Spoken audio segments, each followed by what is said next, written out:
when I first started, he said, if you're any good, you should make a $70,000 difference in your first year.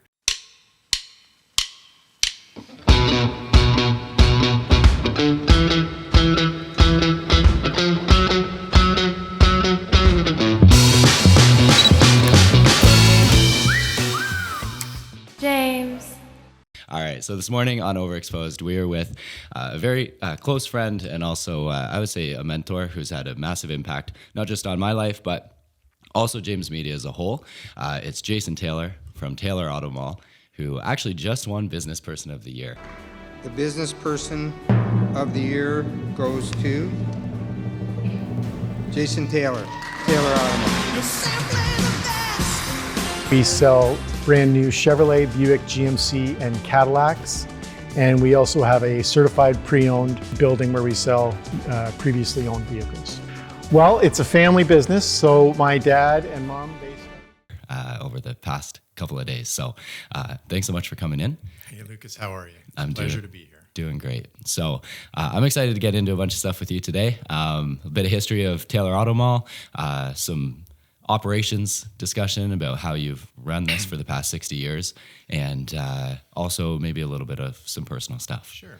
All right. Sounds good. So I'm ready. Amazing. Let's start off, give like a little bit of the history of the dealership, obviously started by your dad, and let's start from there and kind of go from the start. So my mom and dad are from Toronto, born and bred in Toronto. My dad worked when he was a young teenager, worked, back in the day. He would go to high school and then he got a job at a gas station, and he'd pump gas after school. And he was so good at it, and he was so good at pumping gas and being friendly to customers.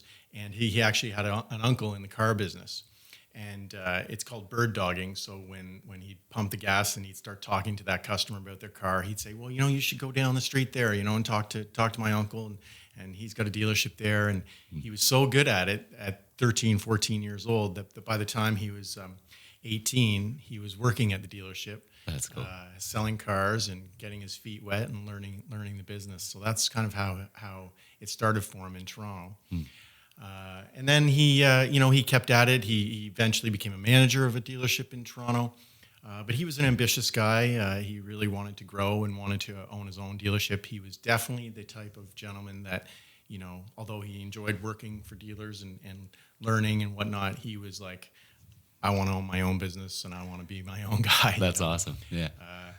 So back then, he ended up getting an opportunity to get a car dealership, a Chrysler dealership. They were offered a dealership in Smith Falls and Timmins. How does that work, like getting offered a dealership? Is there an application process? Yeah, there must have been, and Chrysler would have known who he was, maybe who he was working with at the time, and he was an ambitious guy, smart guy, and would have made himself known in the Toronto area at a young age. Cool. And he would have been aggressive. He would have been knocking on their doors, and he would have been, I want a dealership, and I can do it.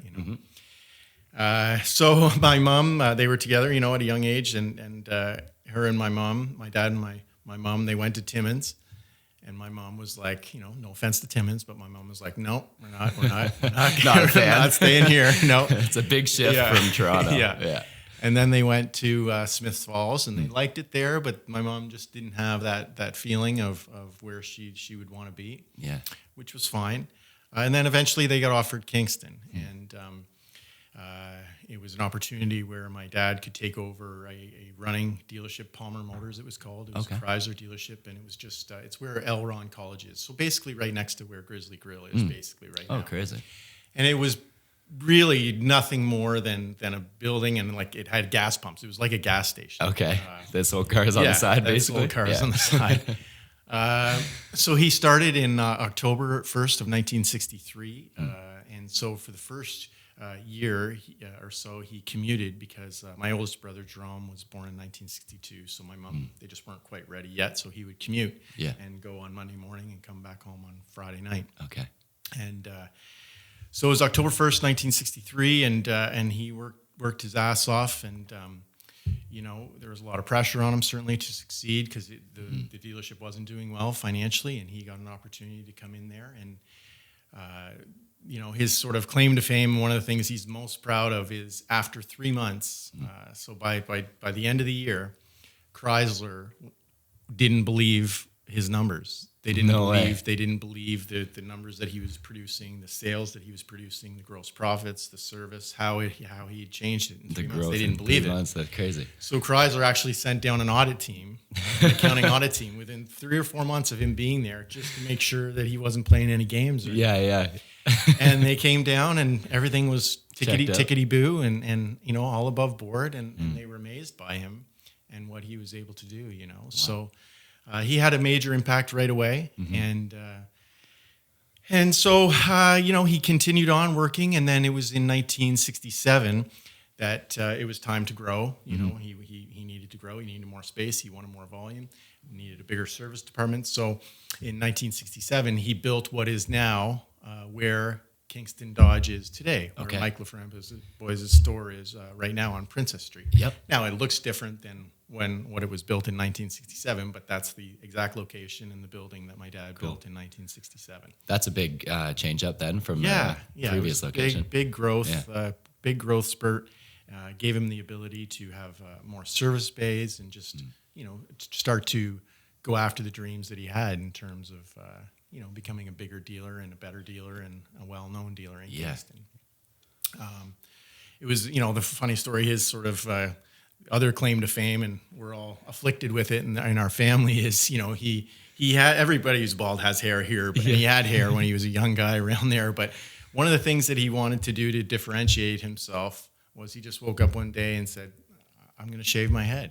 No way. And now today 1 out of every 5 guys is a cue ball like me, but it was not a common thing back then to be bald. But he shaved his head to be bald so that he would stand out. He was a big guy. He was a gregarious guy. Yeah. And he actually did it just so that people would go, "Oh, there's the car dealer." That's true. "Oh, that's Tom Taylor. That's the car dealer." And it was That's a smart awesome. thing to do, but you have to differentiate yourself some way or another in business, and that was one of his ways to do that. So For that sure. he would get known around town. Yeah.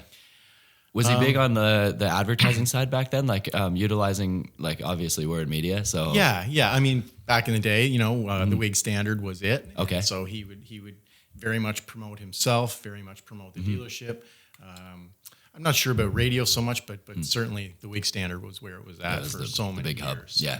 And he was very good marketer of himself, marketer of the dealership. So he was always into that. Cool.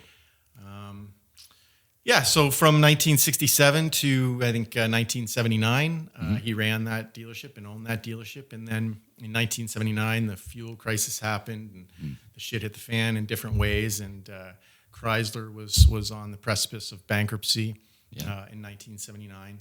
And my dad just had a feeling that he needed to switch and get out of Chrysler. Yeah. So it was at that time that he made a deal with Stan Collins, who owned Collins Chevrolet Oldsmobile Cadillac, downtown Kingston at the corner of Queen and Bagot. And they made the deal. I can remember it was 1979, and they made a handshake deal in our living room in the house. No way. No accountants, no lawyers, just sort of a handshake deal. And then they put it all together after that. Yeah. But he bought the General Motors store in Kingston. There was another GM store in Kingston, Condi's as well. Oh, okay. Sold, Buick and GMCs. Right. So the problem that he had though was that he hadn't been able to sell his Chrysler store, and now he had this Chevrolet store. So and interest rates were back then just 22%. Yeah. I mean, if people are here now, it's 5%. People are They're losing their minds. Yeah. Because we've been so used to 0% for the last 10 years. But Yeah. a lot of people almost lost their business back in the early 80s because of the interest rates. So, Right. So but eventually, sorry, go ahead. Oh, I was going to say, yeah. So what did he do there with the? So with the he Chrysler? eventually found a buyer. One of the gentlemen that actually worked for him bought it, Mike LaFramboise. Oh, no way. Okay. Great guy, and he ended up buying it. Senior. Senior, Michael sorry, Fremont, yes, of yeah. course. Nice. And he ended up buying it. So Mike went on his way and was a very successful dealer running that for many, many years. And his son Mike is now owning it. And my dad took over the GM store downtown Kingston. And back then, it's hard to believe, but General Motors, and the reason why he wanted to go to General Motors was because GM had 50% market share in the new car market. And I know I'm simplifying things, but imagine 1 out of every 2 new vehicles in Canada was a General Motors vehicle. That's crazy. That's and nuts. today we fight and claw and scratch for 14%. I was going to ask, what is it now? 14. So, okay.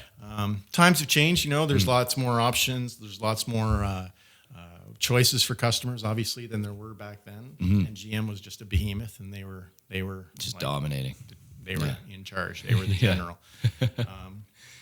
So the '80s went really great down at Queen and Bagot. It really gave him an ability to have an even better space to be downtown and to grow that business, certainly. But again, by 1986 or '87, he had found that corner lot. It's where the Staples is now at Queen and Bagot. So Right. It used to be a dealership. It's a bit of a postage stamp, so you're a little bit limited as to what you can do there. Sure. So he definitely felt a need to maybe move on again. And so it was 1986, I think, that he started to look out in the West End for land. And, all he ever really wanted was maybe 4 or 6 acres to build a dealership out in the West End. Sure. Was the West End at that time like really that developed? That seems like that was probably like a kind of a big risk. Yeah, to look and I was that going way. to say it was not developed. I mean, we had the Cataraqui Town Center. That was kind of the anchor. Okay. But you drive out there now, there was nothing Yeah. really, essentially. I mean, there was... Was Costco there Old Bay at Ridge. that time? No. Oh, wow. Crazy. No. So that's part of the story, too, is that he took a big risk by doing that, too, because he had so many downtown customers, and it was convenient for business people and customers and whatnot downtown, and he took a big risk going out to the West End. Like, that was Booneyville back in 1987. Like the county. Like 20 minutes outside of the city. What are you talking about? You're crazy to go out there. There were no other real dealers like out that way at that time? Well, Brian Condy was the other GM dealership was on Gardner's Road. Okay.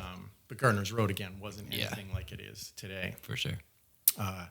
But he took that risk, and he ended up only ever wanting 4 or 6 acres of land. But he found a piece of property, and they were farmers, and they had 180 acres. Yeah. And although he didn't really want it, and he wasn't really a developer by any means, he was a car dealer. He wasn't a land developer. He thought, okay, well, this makes sense. He was able to buy that 180 acres for $1 million, basically. That's insane. And so by in 1987, he traveled around. He was really smart in how he did it. He took his architect with him, and they traveled around North America, and they'd visit the highest tech, the most state-of-the-art dealerships that were being built at the time or that were out there at the time. Yeah. And he would just sort of, I don't want to say steal, that's not the right word. Sure.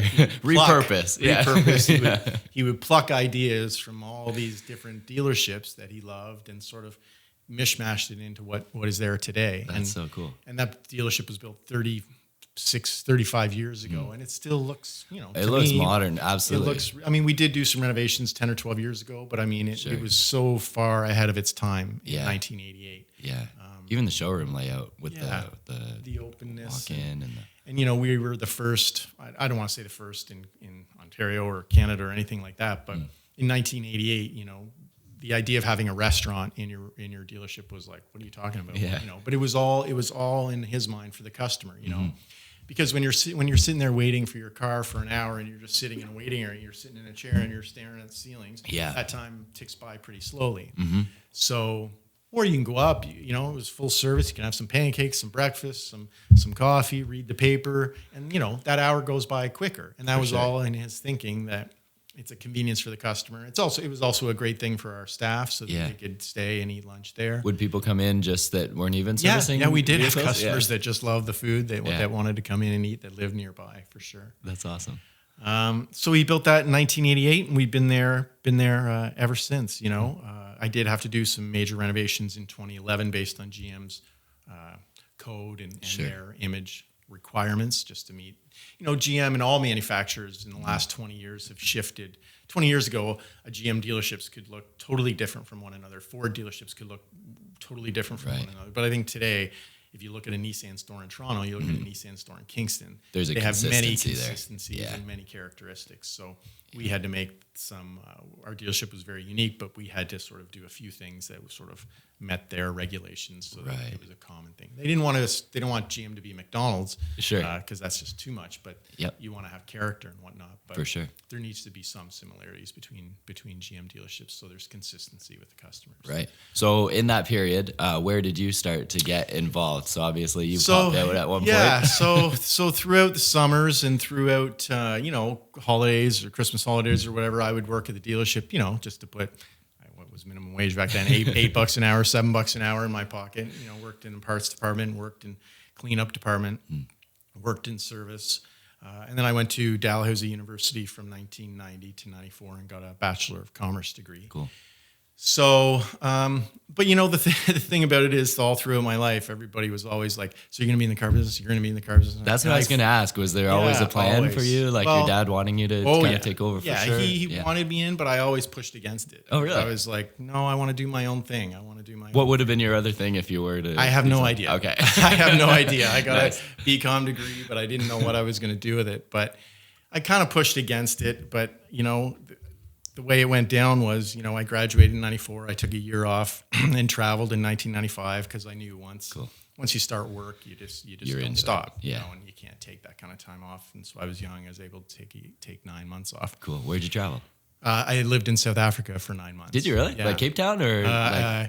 It's about 45, so it's on the eastern coast, so Durban, and then 40 minutes inside Durban is Pietermaritzburg, and then half an hour inside inland is a place called Balgowan. So I worked at a that's private awesome. school in South Africa where I was a teacher, a tutor. I coached basketball and tennis, and those were my main sports. It's all cricket and rugby there. So Yeah. I had something to bring because those are my awesome. sports.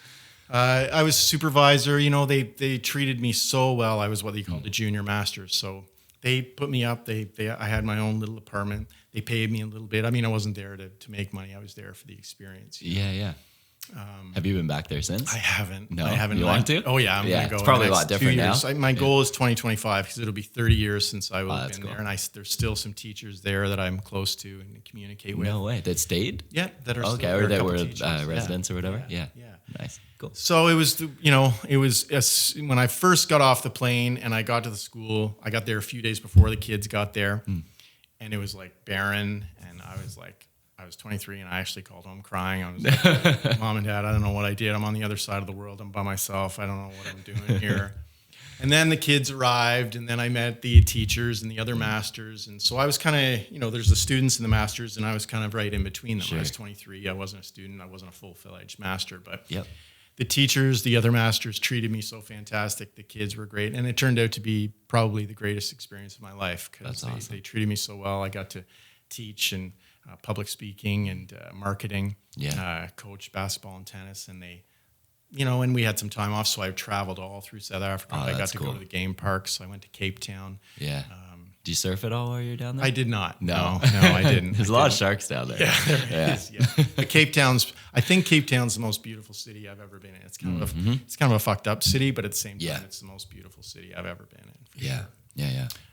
So take the year. So take the year, I come back, and it's 1995, and my girlfriend at the time, who we ended up getting married, and who I've had my 2 kids with, she was in Halifax, and I was in Kingston, and we were together, but I just didn't know what to do. I was thinking maybe I would move out to Halifax and get a job in marketing or do something. I don't know.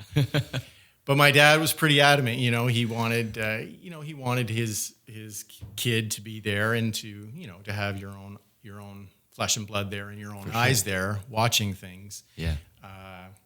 He can have trust in that I would always do the right thing for him and the company. Yeah. So he pushed and pushed, and he finally said, "Okay, Jason, I want you to come into the dealership. We're going to have a meeting." And that's when, I knew it was serious, that he really wanted to have a chat about it. So it was like October, late September of 95, and he came in and he sat me down and he said, "Okay, I want you to work for me, and I want you to be the manager of Saturn." And I was 24. And he said, I probably shouldn't say it. And I'll pay you $60,000 a year. Yeah. And I was 24. Back then, that was pretty damn good. 60 grand at 24 was a lot. In 94, 95. 95, yeah. So I thought about it and I was like, I'd sold cars the summer before I went traveling. And Did you like sales? Yeah, I really did. I really did. I enjoyed interacting with customers. I enjoyed trying to find the right vehicle for them. I enjoyed the rush. I'll never forget the first it's like a car I dopamine sold. hit. I still have all the files from Yeah? those customers that I sold 25 years ago, and I remember all of them. That's so cool. It's a rush to sell your first few cars. That's For sure. And it is the best salespeople is a rush every time. 100%. Yeah. So it was. So I thought about it, and but back then Saturn was really just. So it was the building next to us. So Saturn had just started out. It was a new brand from. Is General this the Motors. CPO building now? Certified pre-owned building. Yeah. So Saturn was a very new brand. They started in '85, but it really didn't come out until 1991 about. So by '95, it was an established brand, but they had very limited products at that point. We had maybe one model and two different configurations of it. There was not very much. Yeah. But it had its own uniqueness, Saturn. They had, I don't know if you remember, they had plastic doors where you could kick them. I mean, they had some differentiators. I once got in an accident in a Saturn. Did you? Yeah, pretty bad one. I got hit by a big pickup truck. And were you Pulling okay? out. I was fine. Yeah. Safety was on point. Yeah, nice. And so they differentiated themselves by the doors, and then they differentiated themselves by one level pricing. Saturn was one level pricing, which was unheard of back then too. So their theory was, they want every customer that comes in to pay the same price, and that for some people like to come in and negotiate. Yeah, some people like, that's good. I just feel feel good. relief. That guy just paid that amount for that car, and I'm going to pay that amount for that car. I feel good about it. Yeah. So, but back then it was just a showroom. So all of our Saturn customers would come over to the Chev store, the big store, and get all the work done. There was no sense in us putting a service department in that little building. Sure. For economies of scale, it didn't make sense. So So all we were was a showroom. So he let the manager that was there at the time go, and put me in as manager. And I had two salespeople, and one of them to this day, I knew him before, but he's one of my very dearest friends to this day. Yeah. And another lady who's a dear friend to this day, and it was just like we were a team. It was the three of us. Yeah. And I worked my ass off. Like I really, really worked hard for those 2 years that I was at Saturn and it ended up to be brilliant on my dad's part because instead of putting me in the Chev store, he put me in this little store that I could have an impact on, that I could make some changes, that I could make a difference on, and that people in the big Chev store could see. Sure. And see that I wasn't just some Just, lazy okay, here's kid. the keys to the dealership. Yeah, it's like, of course, yeah. So, the one I don't know. I don't know if it's a good thing to be proud of something so long ago. Maybe there's a few more other things along the way, but I'll never forget that he said when I first started. He said, "If you're any good, you should make a $70,000 difference in your first year." And the numbers were a bit. Our expense structure was a bit high because it was his own building, and we were only a showroom, but. I think we lost $35,000 actually. Okay. The year that I wasn't there, that I was bet you. Yep. And he said, you should make a $70,000 difference like that. Yeah. If you're any good. And he'd say it like that. I love it. And on my honor, I still have the statements. I swear to you, we lost $35,000 that year, and we made $35,000 the next year. No way. And the turn was exactly $70,000. How he knew I could do that, or how he had that number in his mind, I have no idea. He was a very smart guy. That's amazing. But that's one of the things I'm most proud of, actually. And I know it's like 30 years ago, but I'm proud that I was able to do that and to hit his objective. Well, that probably laid the foundation, that moment, for everything moving forward, right? It did. Yeah. Because we had 50 employees. We only had three of us, but 50 or so employees at the Chev store. Mm-hmm. So once everybody saw, I think, that I was a hard worker, that I wanted to succeed, and I wanted to grow, and I wanted to develop. Then after 2 years, he offered me the position of director of operations for Taylor AutoMall. So then I was in charge of everything at 26. Wow, crazy. So it was a lot. To and how take was that in. transition? Obviously going from 3 to now kind of managing 50. Yeah, it was a learning curve, and but I knew everybody because I'd been around for so long, and I knew everybody just from visiting the dealership, even when I was at school and visiting my dad, and obviously working 2 years at Saturn, I was in and out of that building a lot. And so I knew all the managers, I knew everybody, and they all knew it was coming. So the transition was great, you know, and what were like I guess like top areas of focus transitioning into a position like that, obviously never being in a position of that scale? Yeah. What was like main priority for you? You know, he told me to walk softly for the first few months, and that was sort of a good piece of advice. Like, just sort of take it all in and watch and learn and ask questions of staff and see what our processes are. Don't come in and here's what we're doing, guys, and this is what we're doing, and I got all the ideas. He told me to walk softly, which was that's very good advice. A good little piece of advice. So I just sort of tried to weave my way in there, understand there was, you know, it's a lot more logistical things to think about in a big store like that than just, you know, selling cars at the Saturn store. So so I walked softly for 3 or 4 months and just took it all in, and then slowly but surely I tried to put my stamp on the place and you know, give everybody direction as to how we wanted to go and where we wanted to go. Yeah. And I have always had a great team for the most part. You know, when we were at the business awards the other night that you mentioned, you know, and I was fortunate enough to win, you know, one of the things that I said, and one of the things that stuck with me, and I wrote it down here because I didn't want to forget it, but you know, Walt Disney once said, whatever we accomplish belongs to our entire group, a tribute to our combined effort. And I took that photo at Disneyland about 10 or 15 years ago because they have quotes on the wall. Sure. And it just stuck with me. And I would say that that's true for me from day one, even at the Taylor store when I was in charge of 50 or 60 people. So, you know, nothing was ever perfect. Sometimes you got to, you know, move on and find other people who aren't doing the job. And that's never been fun. You know, I've never enjoyed having to let people go or fire people, but I've always tried to, as my dad would say, you know, you always have to make the right decision for the company, not yourself. You know, ultimately owning a company, you're doing it for yourself. Sure. You always have to make the right decision for the company. And so, and I think the team that is performing will then respect those decisions even more. Because, you know, if you're a coworker or you're working with somebody who isn't performing, it's typically going to impact your job as well. So I think there is a respect level if people, if leadership can see that and make those changes, that's valued, I think, by the coworkers as well, because they can see, okay, they have our best interests at heart. Yes. Ultimately, I'm trying to make the decisions so that we're all here 10, 15, 20 years from now. Sure. Because we're all getting a paycheck. The guy who's cleaning the cars to me, and I want that guy to continue to get a paycheck. So I have to if I have to lay off 10 people because of COVID or 20 people, or if I have to, you know, fire 2 people because they're stirring up too much problems, or all they're there to do is to create issues, then I have to do it because they're negatively impacting the whole of the dealership. Yeah. You know? And it looks like you've created an amazing culture there. It's probably a testament to you and your father. But there's a lot of employees that have been there for a very, very long time, pretty much their entire lives. Yeah. We just celebrated a guy. He's been with us for 40 years. That's amazing. You know, he's 63, so he started with us when he's 23, and he remembers me when I was 8 or 10 years old, coming in to visit my dad. We're celebrating a guy next week who's been with us 30 years, Brendan, in our showroom.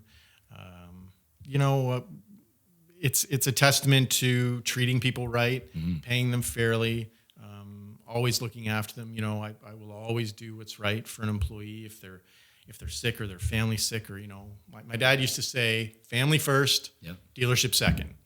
and you know, I think that's a good thing. You know, I want everybody to take care of their family, and I want everybody to have that as their main priority in their life. For sure. And if I can be the second priority, then that's a great thing. You know? That's awesome. All right. So you've taken over year 1.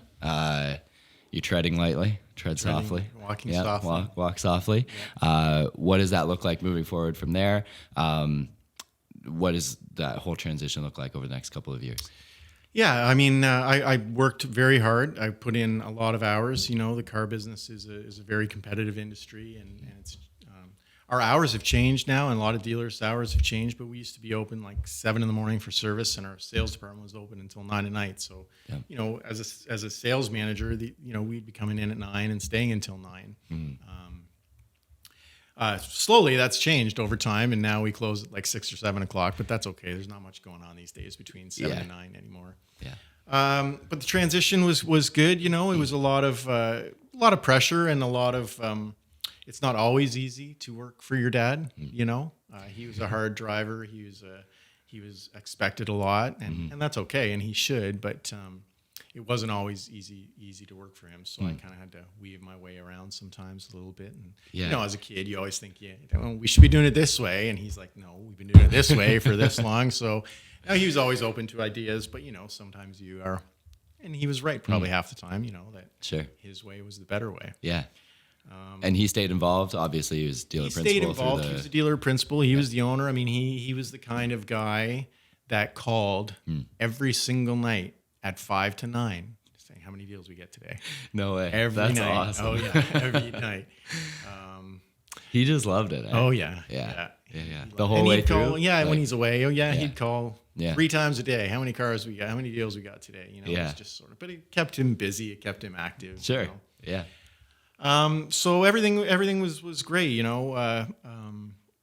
GM is a very strong company, and slowly but surely our market share was getting whittled down. You know, you had things like Hyundai and Kia and all these other manufacturers come in that weren't necessarily there in the early 80s. Yeah. So it was certainly a battle, and there was a lot of, maybe one could argue, too many GM dealerships. Like in Kingston, there's one Toyota store. Right. Whereas we had us and Condi's, and then you have another one in Napanee, and you have another one in Gann. Yeah. You know, it's a little bit oversaturated a little bit. You know? Yeah. Especially when they're all selling the same inventory, right? Yeah, it's like, what do you do to set yourself out? So it's a competitive industry, and everything was going great. It was in, I guess we'll move to 2006. You know, he was 70 years old, and it was November of 2006, and I'll never forget him sort of walking by me that day. You know, gave me a little wave. He always left at about 3:30, and then went and hung out with my mom. But he passed away that day. Just sort of, hit the floor. He just sort of it wasn't an aneurysm. It wasn't a heart attack. It wasn't a stroke. The way the doctors described it was just we're all electrical beings, and it's just like the light switch went off. Just turned off. Wow. So that was a big hit for the family, for the dealership. You know, it was, shocking because it's like that and it's over, Yeah. I think there's some things to be said, he didn't have any pain and he didn't go through any sickness. And so that's a good thing.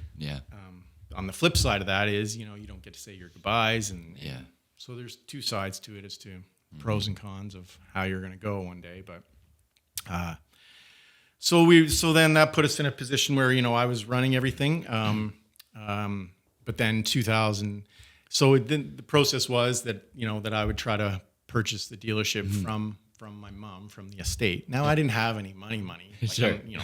Dealerships are expensive. They're For sure. capital intensive. And, I did okay on a personal You don't just pay for that level. on a debit card, right? No. I mean, we're talking big numbers here. So we had to figure out a way for me to get financed, and the easiest and best way for me, maybe not my mom, was for my mom to finance it. Right. So like a vendor take back. And I pay back her out of profits over time. Yep. So we were working on that deal, and then 08 happened. I was going to say, you're right in the middle. Like that's a big period of 2 years. Yeah. Yeah. Well, then the financial crisis came in 2008, and then that. And GM got smashed, right? So then GM's now on the precipice of bankruptcy. Yeah. And we are sitting there. So me purchasing the dealership was put on hold. Just trying to survive and figure out what was going to happen to GM was the main goal at that point. And GM was being brought into the Senate or in front of the government of the U.S. I mean, they had to stand there. Well, I remember their Windsor plant was massive, like city blocks on city blocks, and the whole thing just shut down completely. I think it was like 3,500 jobs or something like that. Yeah. So in the Canadian and the U.S. governments, they put the boots to GM and Chrysler because we needed a bailout. They needed to. They were either going to go bankrupt and be done, and GM of 100 years, insane. Be gone, and thousands of jobs, and the ripple effect from those jobs are going to be gone, and Chrysler too, and that would just have had a ripple effect across the whole North America. Yeah. So it was a year process where the government would put stipulations in and make sure that you need to do X and Y and or we won't accept it and we won't lend you this money. So they had to cut in the States. I don't know what the number is, but in Canada, one of the things they had to do was there was 700 GM dealerships across Canada. We just talked about it a minute ago. There's too many of them. Yeah. So they had to cut 200 and some dealers across Canada. So then we're sitting there going, holy shit. How did they base that cut? Just ones that are underperforming? So they never disclosed that to us, but I think what I know, it was a melting pot of what brand do you have? What's your location? What's your customer satisfaction scores? Who are you as a dealer? Do they have faith in you as a dealer? And a whole sort of slew And does of like things. does the owner get a payout then, or they're just like They did have just a payout. ask No, you, they or did like- have a payout plan for Okay, sure. So yeah. so the way it worked was it was May of 2009, and GM was ready to announce who they were going to cut, and it was May 9th or May 13th, 2009, one of the most difficult days of my life. Yeah. And GM, in their infinite wisdom, unfortunately, they told us that, okay, this is the day, and if you get an email, that means you're done. And if you don't, then And if you're you okay? don't, you're okay. It's like- So, okay. So we're sitting there. I'm in my office that whole day, and we're supposed to get an email. staring at your inbox. Yes. refresh. Send, receive. So we're sitting in. I had two of my longest term staff in my office with me for most of the day. It was a very emotional day. Like, it was just a very tough day. And so finally, I think we were supposed to get the email by 4:00, and no email came. And literally, I was in my office crying with two long-term employees, crying because I didn't know what I was going to do, and I didn't know what I was going to do for the 55, 60 employees that I had. Like it was very overwhelming for me to imagine. to have to lose everything, and Especially when it's out of your control. Like it's one thing if it was in your control to do something, but So it's 4:00, and then at about 4:30, we get an email and says, well, our server's kind of not been working, so all the emails haven't gone out. So you need to stick around for a little bit more. no. Yeah. So we have to stay around longer and sit in our office thinking, oh my God, maybe the email didn't come through. Maybe it got kicked back or something like that. So by 6 or 6:30, no email had come through. And finally, we got a call. And that was a call from one of the higher ups at GM and said, look, you're not going to get an email. You're in. You're good. And you're saving. And you're saved. And that was just like, it was a turning point in my life, that day, that moment, 'cause I don't know where things would have went from there. And had the transfer at that point? Had you guys No, was still in the so estate? my mom still owned it because there was no way I could buy it because GM was we didn't even know if GM was going to be around. Yeah. So once that happened, and once I was able to secure the dealership, one of the great things, good for us, bad for Condis, unfortunately, was we were Chevrolet, Oldsmobile, Cadillac. Oldsmobile had gone away maybe 6 or 8 years before that, so we were just Chevrolet, Cadillac. But they awarded us the Buick GMC franchise as well, so that was huge for us because that just made us stronger. For sure. Gave us more ability to have more volume. Yep. More Bit more service, market down the share road, and- more market share. Yeah. Yeah. So, so we kept it, and then once that was done, then I was able to work a deal, and we had to use obviously KPMG and lawyers, and my brother represented my mom. Yeah. So he was on the other side of the desk of me representing my mom, which was Yeah. just good. He and I are best buddies, so it was That's odd, great, but yeah. he had to represent my mom in terms of her best interests. For sure. And slowly but surely, we were able to come up with a deal where I paid X amount, and then I would pay her back out of my profits over the coming years. Yeah. And then so come July 1st, it was July 1st, 2010, that I became 100% owner of Taylor AutoMall. Crazy. So, That's so cool. yeah, and it was good, and I paid her back well in advance. I paid her every month or every quarter. I had to make the payments, and then, the plan was maybe 8 or 9 years, I think it was, but I had become strong enough and financially sound enough that the bank came in and said, okay, we will cut you a check so you can give that big check to your mom, and now we'll finance the rest of it. Nice. And so I was able to hand my mom a couple nice big checks and Nice. get her the hell out of it, because it's on my shoulders that if I fuck all this up, or if we go down in flames, then my mom loses everything, which I couldn't have. Yeah, for sure. So it's been 13 years that I've owned it, and I'm 100%, which is great. My dad also, one of his other things was don't ever have a partner. Yes. He was not the partner type. So I'm kind of like that, and that I'm glad. And you have brother and also had a dealership. So there was never a conversation there of like going in on the no, together? it never went down that road, and Yeah. the two other brothers just weren't interested in owning a dealership really. So no, it worked out. Became your thing. Yeah, it became my thing. So what's your best advice for like at the scale you guys are at in terms of operations? Like you mentioned to me at one point, like find like a right hand man that like always has your back. Yeah. Maybe talk a little bit about that and how important that is to have that second set of eyes, or somebody that you can trust alongside you, even if they're not in a partner, like a legal partner capacity. I instead of giving somebody shares or a part of it, I'd rather just overpay somebody and to be my right hand man. So I've got a great general manager. I got lucky. He's a wonderful man. He works hard, doesn't drink, doesn't swear, doesn't like to spend my money. He's a really process driven guy. And he's a bit of a unicorn in today's automotive industry, in that he's my secretary treasurer. So he does all my accounting, and we have, two and a half other ladies that help in our accounting department. But he does all of my accounting, and he's the general manager of the dealership. So he knows how to run the dealership. He knows the processes. And that's essential, I think it just goes back to the quote before. I mean, you're only as good as the people around you. And so, so how do you find, like, what do you do, or what do you look for when you're trying to find somebody that is one of those good people? He had a lot of experience in the car business. He didn't come from an outside business. He knew what he was doing. He actually worked for the company that does our computer systems, so he knew more about our computer systems than anybody actually. I look for a guy that I know is going to work hard, that's going to be loyal. I mean, you can't tell that though when you're.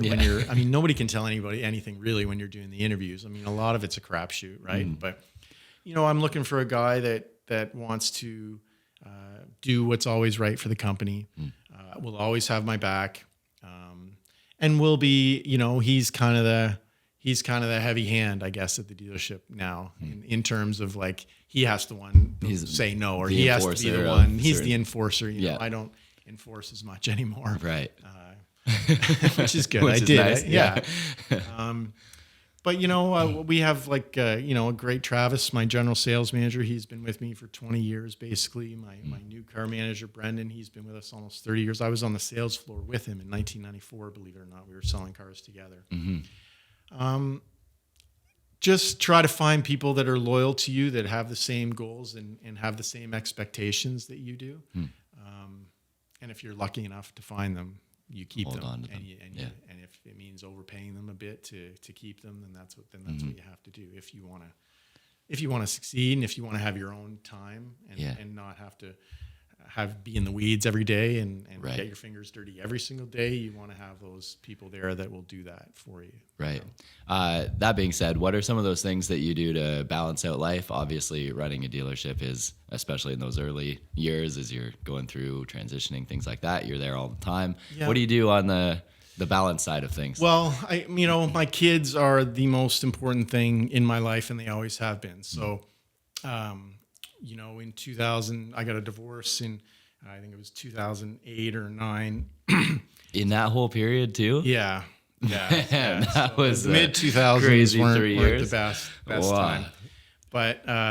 But she's a great lady, great mother, and she and I never disagreed on how we raise our kids, and she never wanted to take the kids away from me or anything like that. So we were 50-50 right from day one, which was huge for me.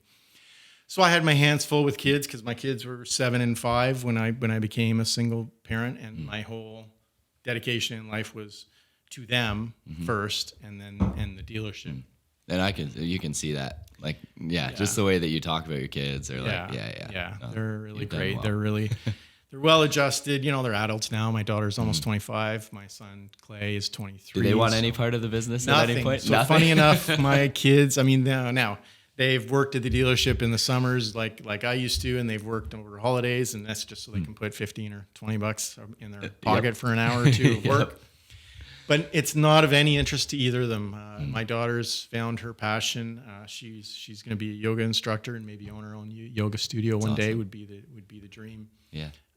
And she has zero. And my son Clay, he's a different cat. You know, he's not a 9 to 5 kind of guy. He's going to find his own way in a different kind of capacity. What do you think he's going to end up doing? He's all into the Web 3 is it called, and blockchain and like AI. AI, what we were talking about. I mean, he talks about things that just fly over my head. So he'll find his way. He's very smart, and she is very smart too. Yeah. So whatever they do, they'll be successful. And anything I do now is just to try to, you know, make it so that they have a good life in the long run. Yeah. You know? Yeah.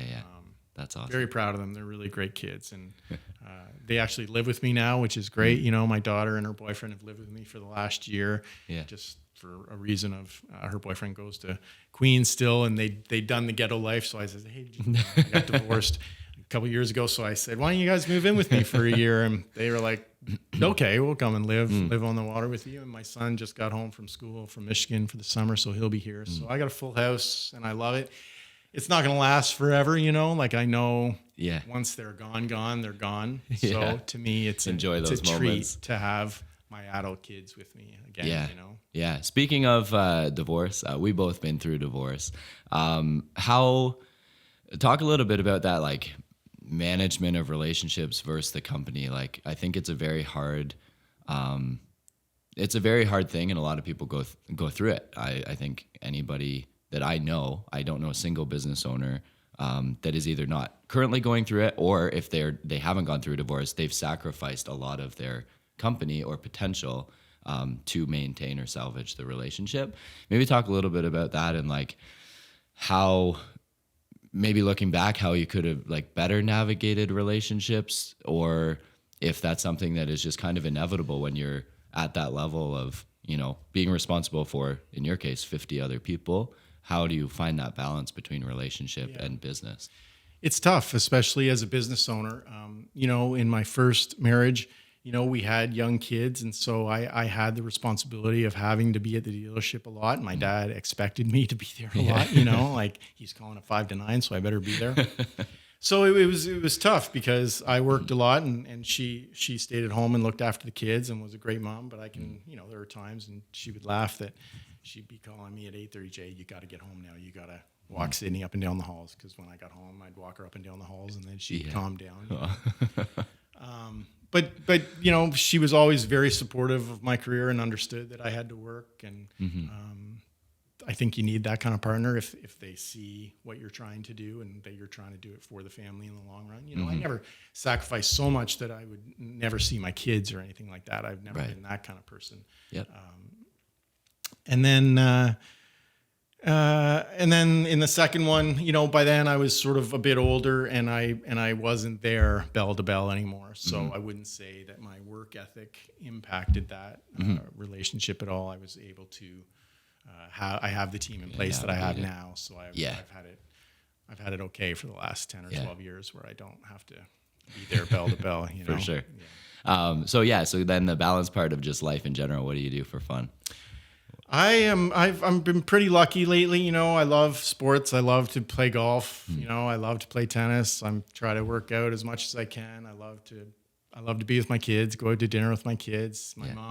My mom is still here and doing great and healthy and physically fit and mentally fit. And she'll be 85 in August. I don't know if she'll be happy I said that, but she's a very beautiful woman. 85. She's great, you know, and so spending time with her is important to me, and being in her life on a daily basis. I talk to her 6 out of 7 days a week. I visit her a couple times a week, you know. She was at the award ceremony the other night. Oh, that's awesome. I had her, so she was very proud of that, you know. Yeah. So it's good, you know. Yeah. What does that mean for you, winning that award? Well, it was really a great night. I brought my daughter and her boyfriend and my mom. My son was out of town, so Clay couldn't come, but Sydney and Lucas were there, and my mom. And it was a great night. It was very well run. It was very efficient and very like bang, bang, bang, and very, very nice. It was at the Isabel Bader Center, which was great. And I'm not saying this to be humble. I really honestly didn't think I was going to win, because I joked when I made my speech that I did some research on all of the candidates, and I wanted to see, what they had done and what they're doing and what's to come for them. Sure. And, I was really taken aback and blown away by some of them, by all of them really, and what they'd done. Two of them had the lady from from Sharon, she has a PhD in chemical engineering, I think, something like that. And Dan Desjardins from Distributive, he's got a PhD in computational physics. Yeah, He's literally. Can you imagine how smart you have to be? Oh, he's changing the entire world. Like the software and things that they're doing is literally going to have an impact globally on everything. Yeah. So I was reading up on all that, and Greg Murphy, he's a doctor extraordinaire and a buddy of mine for a long time, and he's into regenerative therapy. And then Brandon Tattersall was the other one. Great story about him. He started at the K-Rock Center as an usher, and now he's a general manager and he's running the show. And the K-Rock Center would be a logistical nightmare. So he's got his hands full. Especially over the last couple of years. Yeah. So those were the guys, and I thought, wow, those guys are really great. And I did not think that I would win, but when they called my name, I was like, wow. So I went up and said my little few words, and I was happy to do it. It was really great. Well, you've created such a huge impact in the city. Maybe talk a little bit about that, of like, being a business owner in the city, actually having the ability to impact your community, and how important that is, not just for the community, but also for your team, your family, kind of your legacy. I think I inherited that from my dad, for sure. So my dad was always, from day one, a supporter of the community. I think, people would know. It's almost like people, if you need some help, call Taylor's, or if you need somebody to sponsor something, call Taylor's. And, my dad was a huge supporter. He really loved the Salvation Army, for example. And he would always donate money to that. And actually, after his passing, they renamed the Salvation. Every Christmas they have a hamper campaign. Okay. So in 2006, in perpetuity, they renamed the Salvation. It's called the Whig Standard Jerome Taylor Salvation Army Hamper Campaign. Oh, no way. Is really, that is cool. It's nice. Yeah, and it's awesome. And it's all about feeding people. It's and so my kids and I have gone to. I think they used to do it at the Portsmouth Olympic Harbor, but it's amazing how it's run. I mean, we fill these boxes full of food, and then they get delivered to these people who are, suffering and don't. maybe they're alone. They don't have any food, and it's a hopefully it perks them up and makes them feel happy and full for a day. Yeah. So I got that from my dad, and I think in the last few years, my focus has certainly been on food insecurity, and the increase of food insecurity that's happened in our community and in all communities. I believe in Canada, just with COVID, and then inflation and the price of groceries have gone up. And if you talk to people like Rhonda Candy at Martha's Table or Judy Fife at St. Vincent de Paul, they'll say their numbers were here as far as how many people a day they help, and now it's substantially here. Greater. It's substantially a lot more. So I try to support them financially. There's different ways different people can help. I'm not at the point yet. I see myself doing it. I'd like to go into the kitchen once a week and help and do that kind of stuff. I am not there yet. But I think it would be a great thing to do. But I can help financially. That's sort of, everybody has their different roles in life, and one way that I can help is to. And I'm not. It's not like I'm not like giving them millions of dollars or anything. But I just, when Rhonda needs help, or Judy Fife, I'll just always try to help, because the food insecurity really bugs me. And kids going to school hungry really bugs me. Yeah. That being said, giveaways. And 60th. We're doing a pretty cool giveaway coming up in June. So you want to talk about that? Sure. Yeah. Well, I don't even know if we mentioned it was our 60th, but my dad, as I mentioned earlier, in 1963 began October 1st, 1963, and we're now in 2023. So we are in our 60th year in business in Kingston, which is kind of hard to believe. It's a very competitive, tough industry to be in and to survive. There's many that have come and gone, but we're still standing. So I'm proud of that, you know. That's amazing. And so for the 60th, you know, with your help and racking our brains as to what we should do, we've decided that we're going to give away a car for free to some lucky person. So, and the nice thing about this is, you know, sometimes with contests, you know, come in and buy this and we'll put your name in a raffle or whatever, but or come in and have service. So you don't have to buy anything from us. You don't have to come in for service. We're not sort of tying it to that. It's all going to be social media driven. You know, it's a 2023 Chevrolet Equinox. I think the MSRP is like 30 grand, and you add your tax, it's probably about $35,000 all in. I think we're starting June 1st. We're going to launch it June 1st, and October 1st is our official anniversary. So I think we're going to do the draw. I think Monday is October 2nd. So I think we'll do the draw that day. Yeah. So it's exciting. You know, I'm hoping we can generate some excitement and people will jump on board. You know, you just have to get your phone and follow us. And when you see one of the posts, what do you have to do, Lucas? Yeah, exactly. So when you see the post, you basically have to like the post, share the post, and follow at Taylor AutoMall, Facebook or Instagram, and you're entered to it. And it's really that easy. And comment on this post. We'll link it here when we actually cut this, like for real. Who you want to go on a road trip with, and that gets you entered in. And it's pretty cool because I think 30 years ago you did a 30th giveaway, which our was 35th anniversary, which was 1998. 35th. It was give away a Cavalier in Jerome's 35th year. That's awesome. Was the slogan back then. There's a picture of me and my dad in my office of that. That's event. cool. Yeah. We'll post that up here somewhere.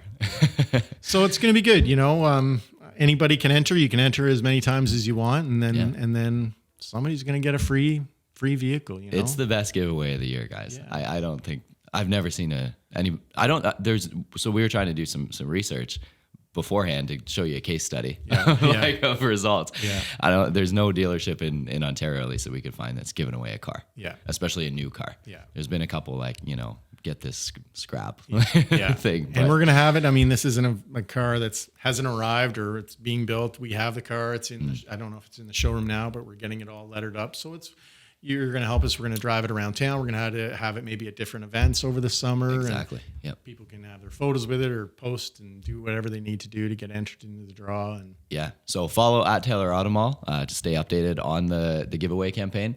And if you see it out around town, make sure to come up to us and say hey and learn a little bit more about Taylor AutoMall. Let's talk a little bit about GM and what the plans are for them. In the past year, sometimes we get told what to do by GM. We sort of have to follow and toe the line. So over the last year, we've had to electrify the dealership, if you will. So we had to spend almost $300,000 as far as putting in different level chargers all around the dealership, making sure our grid and our box is capable of doing it.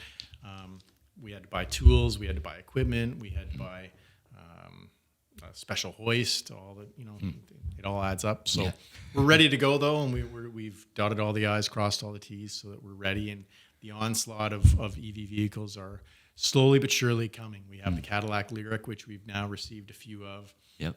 The GMC Hummer EV. And you get delivery of that pretty soon, right? It should be. We should get one within the next couple of months. Amazing. Have you test driven one yet? I was in Vegas for a Buick GMC conference last July. Yeah. And it was and they had a big test tracks and I drove it. Oh, that's sick. Did you do it does like that crawl feature, right? Thing, yeah. Is it cool? It's like bizarre. It's bizarre because you're doing like swishing almost from side to side. Yeah, great for parking in a big city, even with a big rig. They've got the Silverado and GMC Sierra all electric trucks coming out this fall. The Chevrolet Blazer, the Chevrolet Equinox. So we have an onslaught of vehicles coming. Mary Barra, who's our CEO, who I really admire and think is great. You know, this has been since 2014 that she decided we're going to start with a clean slate. And so GM's not behind in the EV game. We're actually going to leapfrog everybody very soon. It's just taken a little bit longer because we've got what's called the Ultium platform. And so that is a platform that they designed from scratch that they can put on top, and they can reconfigure the batteries based on the type of vehicle that they can put on top of that platform. So you can have a car, you can have an SUV, you can have a truck. Whereas what some manufacturers have done in the last couple of years, just to get in the EV game quickly, is they've taken their chassis and their platform and they just reconfigured modified it and put the battery here and put the battery here, which gets them in the game initially. But I don't know if that's the best long-term strategy. And I think Mary is onto something because now that we have this, it's going to kind of laid a way better foundation to really build off of. Yeah. Interesting. So, I think, and the governments are mandating, I think it's the Ontario government is mandating that by 2026, 20% of OEMs vehicles have to be all electric. And by 2035, all of them should be all electric. So whether we get to all electric by 2035, I don't know about that, goalposts always get moved. Sure. Certainly Depends on governments and power and things like that. And it depends on the market. Like sometimes, there's some people that love ICE internal combustion engines. Sure. Yeah. And are never, I do like those. They're loud. Yeah, they're loud and they,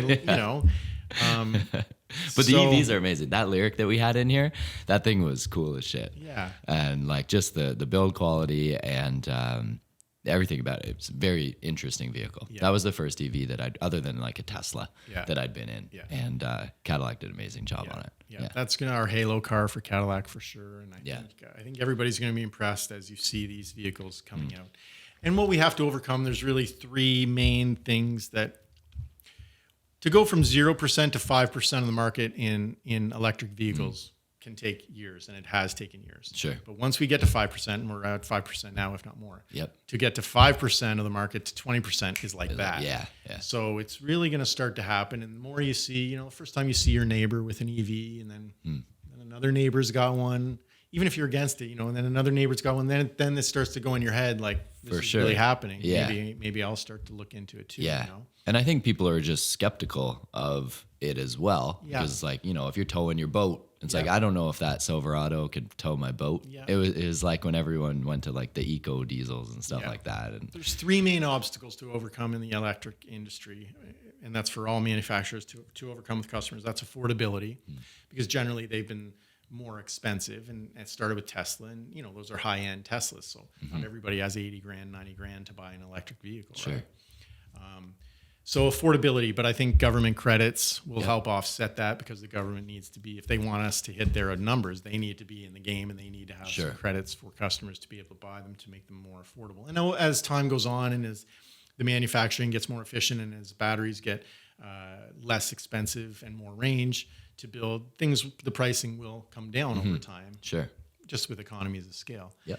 So affordability, range anxiety is another one. Yep. So just sort of what you touched on, right? Is my battery's only charged half today. Am I going to be able to go out to Battersea and back? Or, am I going to be able to drive around without being stuck on the side of the highway? Sure. So the range anxiety, and again, that goes, so GM's vehicles, the Lyric can have up to 400, 450 miles, so about 600 or 700 kilometers of range. And again, over time, though, that will increase and will alleviate some of the stress that people have with that range anxiety. Right. And the third one, and maybe the most important one, is the infrastructure of the charging facilities across Canada. We can talk about the States, but I mean, we're Canadian, so I don't know the exact percent, so I'm sort of speaking generally here, but most people that are going to own an EV are going to, live at their home, go to work, go to the grocery store, go out to dinner, come home, and it's easy peasy. Yep. But there are some people that are on the road more, and if they want an electric vehicle, they need to know where am I going to get my vehicle charged. Yeah. I don't want to go to a gas station or an electric station, what will be an electric station, and I don't want to sit there for 3 hours while my vehicle is getting charged. So they have different levels of chargers: level 1, level 2, level 3. Level 1's just basically an outlet. Takes like forever to charge it. Level 2 is, you'd put a box in your home and you can get like 100 miles charge in 2 or 3 hours. So you'd plug in at night and it'd be perfect in the morning. Yep. And then level 3 is within an hour Lightning you get a lightning bolt. So, and that's all going to improve over time as well. But the infrastructure is, we have to have these places in the right spots, Sure. and enough of them. And our geographically, Canada is so widespread. Yes. So I think that's where a lot of the hesitancy lies, because, you know, even here to Windsor is 600K. Yes. And there's a lot of strips along there where you're not seeing.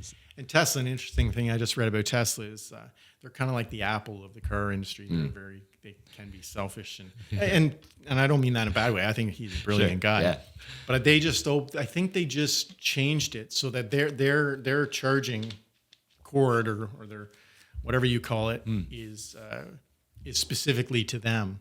Oh, interesting. But Elon has just changed it so that now they'll reconfigure it. Yeah. So that all of the tests, because Tesla has their own charging stations. Sure. Not enough yet, but they have their own charging stations. So he's changed it now so that he's going to open it up so that anybody can use. Oh, interesting. charging, That makes which is sense. good. It's stupid to have two types of. Yeah, it's like USB-C and Yeah. iPhone. Like, Yeah. it's So, such a pain.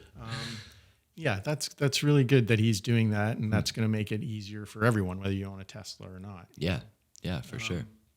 So those are the things we have to overcome. You know, GM's main objectives in life for Mary Barra, the mission is 0 crashes, 0 emissions, and 0 congestion.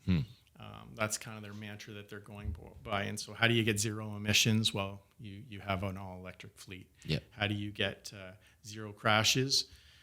Well, it's continuing to improve the safety features in all the vehicles, but it's slowly but surely going towards autonomous driving. And basically you'd be in a car without a steering wheel, without a pedal, and you're just being driven around. And it's Have you been like fully autonomous? I have. GM has something called Super Cruise. So when I was in Vegas, I was able to take my hands off the wheels, but there's nothing out there yet where you can have an app. Sure. Or like Yeah. you have to kind of be still focused. Somewhat present. The sensors can see if your eyes aren't on the road. Right. So, what am I saying? So, with going fully autonomous, so you've got 0 emissions, so 0 crashes. Yeah. So, crash 0 emissions is all electric. 0 congestion. What was the second? It was one? Crashes. 0 crashes. Right? Yep. So that's So that was all the going autonomous. towards autonomous, right?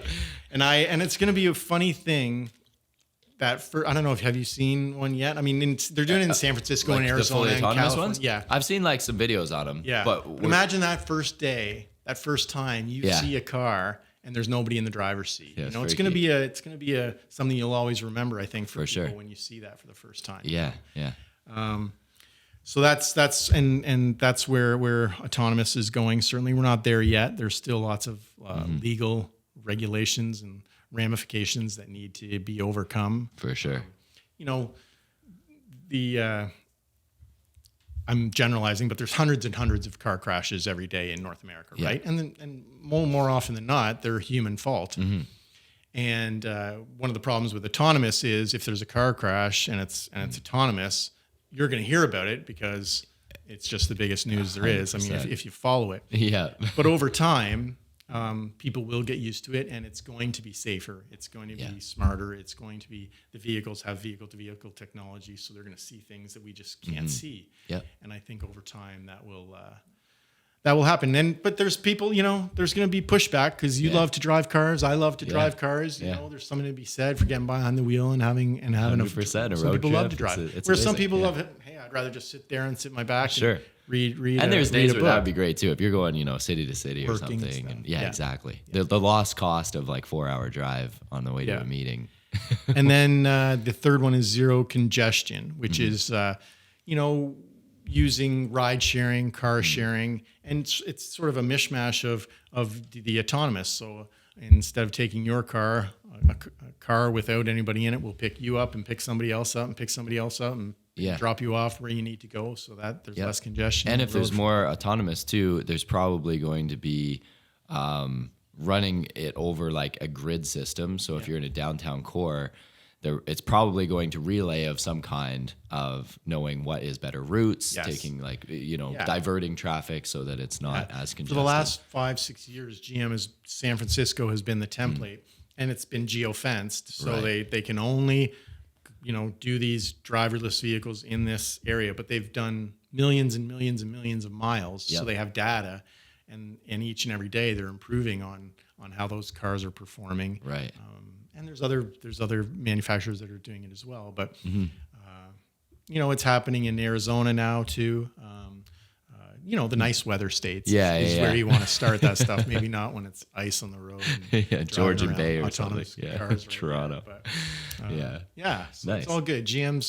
I feel very strongly about GM. I feel strongly about our products. I feel strongly about our CEO. Yeah. And I think we've got a really great future, Cool. That's awesome. What does Taylor AutoMall look like over the next few years? What are your kind of... I'm excited plans? about what's, these electric vehicles that are to come and the reception that we're going to get from customers.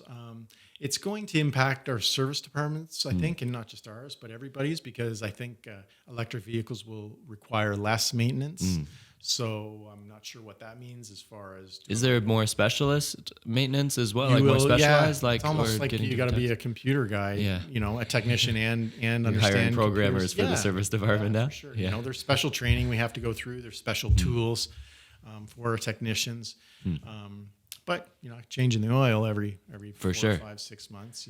Yeah. You need to rotate the tires, but there's not as many grinding Yeah. parts. How do you anymore. think that'll impact the service departments? Just not just with Taylor's, but kind of across the board. Like obviously that's less consumable products, probably change revenue models and things like Yeah, that. I a little think bit. there's going to be other ways to generate revenue, and Mm-hmm. I'm not sure yet exactly what those are. Hmm. But if you have enough volume, you sell enough cars, and you're a great dealer, and then you Yeah. can get those customers coming in twice a year, anyways, for their tires, and Yeah. those vehicles will need maintenance of some degree or another. It's Yeah. just What's a the big thing? different- Tires and brakes on an EV? Tires Yeah. and brakes. Yeah. Yeah. Yeah. Interesting. Yeah. And the lyric actually has something called regenerative brakes. So it actually, when you push on the brakes, it recharges the battery. I don't understand That's how so all cool. that stuff Yeah. works, Yeah. but it's really They use cool. heat, right? I think Yeah. it like Yeah. diverts the heat into. I'm not. So I think, guy. somebody said, in the next 5 years, we will see more change in the automotive industry than we have in the last 50. Crazy. As far as Yeah. what's coming and the shift in consumer likes and Yep. what's being put on them. Because it's every manufacturer's, like, there's no turning back now, I don't think. Like, Oh, every yeah. manufacturer's in the Invested. electric vehicle game now, Yep. Yeah, and you've got and there- plants like even here you got Umicore coming in, which is a battery plant. A $1.5 billion plant or So a it $1 might billion even be investment, more, something Jay. like that. Yeah, I think they've even upped that. It's almost 1,000 jobs now at this point. Yeah. And Windsor just put in a $5 billion plant Yeah. that was EV related or battery related. So yeah, it's interesting. Yeah, It'd it's be really, cool to really, see where things go. see how things shake out. I wish I was smart enough to know the answers, what it's going to look like in 5 years. You don't have but I that don't crystal know. ball No, and you're always no, wake up and check? No. Nice. Is there anything else you want to chat about in terms of dealership life? No, I don't think so. I appreciate everything you've done. You and I have been buddies now for almost 3 years. And Yeah. I'll never forget you sent a email through Facebook, it was. And, Yeah. And, I check sometimes our leads coming in, and I forget who was supposed to be on it, but I sent it to our business development center. I said, hey, has anybody answered this guy? And Yeah. they'd answer you yet. No, it wasn't a day or two, and I think you just sent it. So Yeah. then I think I said, well, why don't we meet? Yeah, you were like, come into the dealership. Yeah, come on in. I mean, I'll meet anybody. Yeah. I'll meet anybody at any time for anything. Yeah, Got that from my dad too. I love that. And we sat down and figured out a deal, and you had just sort of started. I think you maybe had 1 or 2 accounts. I maybe, just or moved back to Kingston. Yeah, I just moved back to Kingston. I actually wasn't planning on staying in Kingston, Jay. Yeah. I was gonna start building a house here that was gonna be just a forever house that I'd always have, and then I was looking at moving to the States or traveling again. It was like right around the start of COVID. Yeah. And and then you came on. We were servicing like La Framboise construction, and I think maybe one other. Yeah. And I was like, I'm doing this for a few months until I just kind of Yeah. figure out what I'm doing next. Yeah. And You went right at it, Yeah. I mean, the thing about you is, I'd had so many ideas in my head, and I had so many different things that I wanted to do on a video capacity that I never had done before, because I couldn't find the person that I could trust to sort of take what I had in my little brain and put it out there so that it looked good and it didn't look like if I could say, a cheesy local car dealer commercial or a cheesy local ad to begin with. Yeah.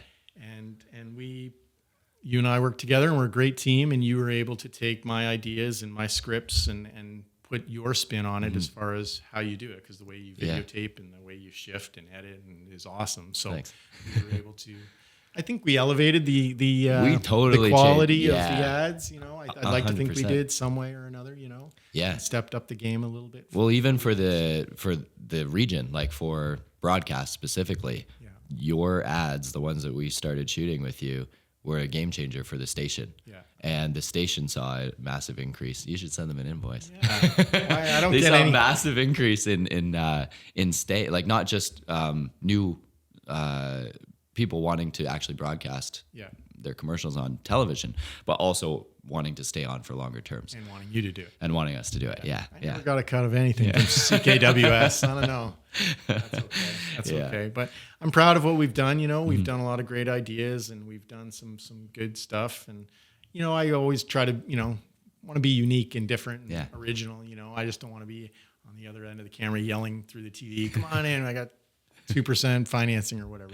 You know, there's more to it than that. And we tried to build some character and tried to build. Yeah, and you took a very community approach. Like you can tell how much you also love your city that you operate in, which is cool. Yeah, and it's funny you say that. You know, you thought you'd only be here. I never followed up with about my parents, but once they came to Kingston back in '63, their plan was always to go back to Toronto. You know, let's go and build a business here, and then go back to Toronto and buy a bigger dealership. But once they got to Kingston, they were like, wow, they fell in love. We love this city, and we'll never go anywhere. So once you sort of got entrenched, you know, you didn't want to go, and you had something good going, right? 100%. Yeah, and even growing up here, I was like, I can't wait to leave. Yeah. And then coming back, it's interesting how your perspective shifts. Kingston's I see it as like the bottom of a 3-year curve. Yeah. And Jake and I always talk about that. It's like a lot of stuff is changing for the better here. And I think it's a hidden gem that people haven't really discovered yet. So I'm excited. Well, thanks so much for coming in, Jay. Lucas, Absolutely appreciate it. That was appreciate really you. great. Appreciate you having me here. Of course. My pleasure. So check out, actually, you want to give the plugs or you want me to give the plugs? You give it. All right. So check out Taylor AutoMall. You got @Taylor AutoMall on Instagram, Taylor AutoMall on Facebook and Twitter, TaylorCadillac.ca, which is the Cadillac website, and TaylorAutoMall.com.